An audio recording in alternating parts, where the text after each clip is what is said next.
Hey guys, welcome back to Sleeve of the Month. It's February, which means it's time to talk about our TGS sleeve. Mike, what can you tell me about this sleeve as well as why it was brought to the market?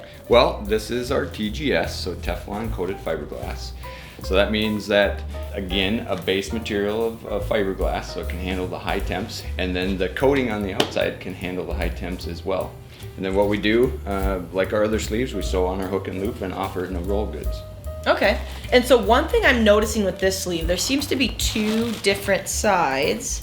Can you explain to me what this additional coating is on the outside? So the outer coating on here is Teflon, and it's coating the fiberglass to keep the fiberglass materials together, contained, so that they don't necessarily fall apart or fray.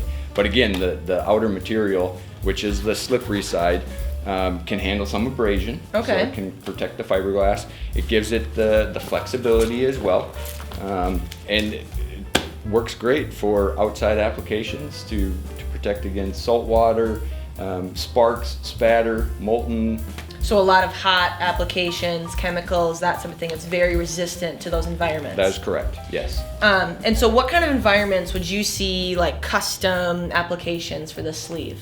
So typically where we would see this type of sleeve being used in a custom application is if you have excess external heat and you're trying to prevent that heat from getting into the inside. For example, a fluid that you don't want hot.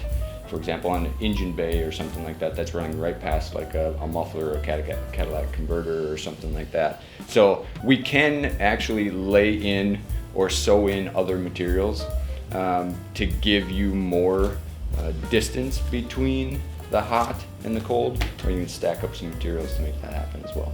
Okay, well thank you so much, Mike. If you'd like to learn more about this sleeve as well as any of our other products, visit us at pythoncovers.com.